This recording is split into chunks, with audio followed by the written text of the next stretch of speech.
The galaxy had always categorized Earth as a death world, a harsh and unstable planet filled with violent oceans, shifting continents, unpredictable storms, and life forms that evolved through constant struggle. To the great empires of the stars, this label did not mean dangerous civilization. It meant useful resource, a world that could produce resilient labor, adaptable soldiers, and bodies strong enough to survive extreme environments. When the Varellian Dominion began expanding across outer systems, their strategists marked Earth as a logical acquisition. The humans were divided into nations, still bound to a single star. Technologically behind interstellar standards and politically fragmented. Conquest would be efficient. Projections estimated compliance within 72 hours. The Dominion fleet entered the solar system without ceremony, warships sliding into orbit above major population centers, while encrypted signals flooded every satellite frequency. A single translation was broadcast to every device capable of receiving it. Earth was now property of the Dominion, and resistance would be corrected. The wording was deliberate, calm, and clinical, as if announcing an administrative update rather than planetary subjugation. They expected panic, riots, immediate collapse of organized defense. What they encountered instead was something far more complicated.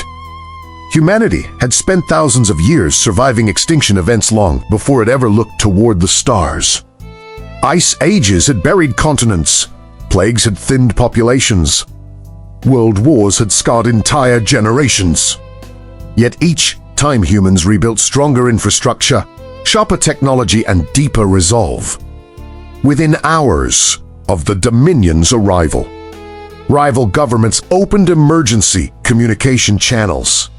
Military alliances expanded instantly, and research networks pooled classified data without hesitation. There was no illusion of unity born from peace. This was unity forged by threat. The Dominion interpreted the mobilization as primitive defiance and deployed ground forces to demonstrate overwhelming superiority. Their soldiers descended in precise formations supported by aerial drones and armored walkers that absorbed conventional weapons fire with ease. Entire city blocks were neutralized in minutes, and orbital strikes disabled key defense installations. Initial human casualties were severe, and Dominion commanders recorded the engagement as progressing within acceptable parameters. What they failed to measure was the speed at which humans learned. Battlefield footage was analyzed in real time, weaknesses in armor joints cataloged, energy signatures mapped, and supply routes tracked. Civilian engineers converted industrial equipment into electromagnetic disruptors, while software specialists hijacked alien signal patterns to introduce subtle delays into coordinated maneuvers. The Dominion prized efficiency and rigid hierarchy. Humans exploited flexibility and decentralization. Instead of defending predictable targets, human units shifted constantly, retreating only to reappear from unexpected directions. Underground transit tunnels became ambush corridors. Coastal shipping lanes transformed into stealth approach routes, and mountainous terrain turned into sniper strongholds.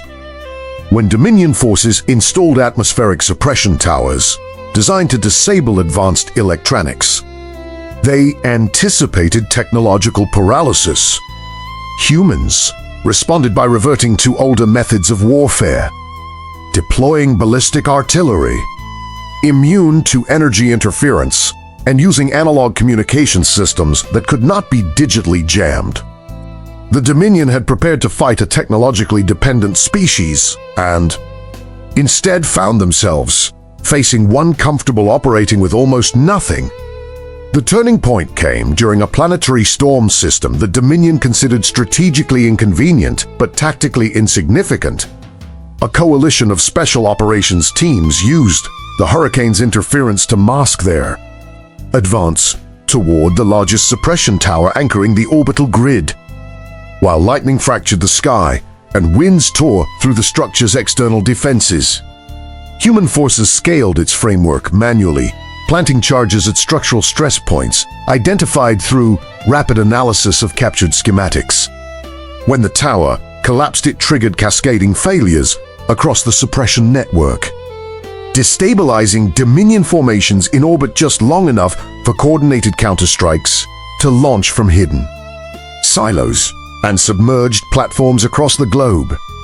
The barrage was not elegant and it was not technologically superior, but it was relentless and unpredictable, overwhelming defensive algorithms calibrated for orderly opposition. Dominion vessels that had never faced resistance from a pre-interstellar civilization began taking critical damage. And for the first time in their expansion history, command projections shifted from guaranteed victory to unacceptable loss margins. Reports filtered back to the Galactic Council describing humans not as disorganized primitives, but as adaptive combatants whose resilience increased under pressure.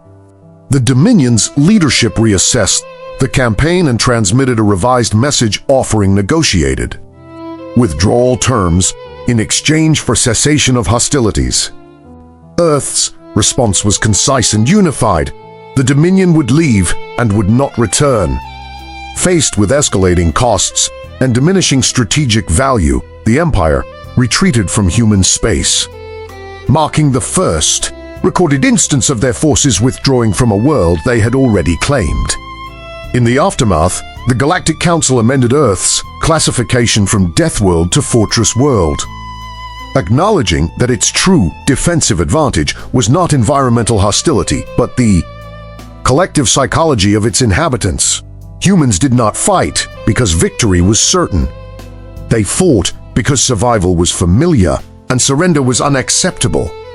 Across interstellar networks, a new advisory circulated quietly among expansionist powers. Approach Earth with caution. Because once humans decide something is worth defending, probability alone will not make them yield. If this story proved anything, it is that humanity's greatest strength has never been flawless technology or perfect unity, but the stubborn resolve to endure when logic says to fall. And in a galaxy that measures power by fleets and firepower, the most dangerous force of all turned out to be a species that refuses to quit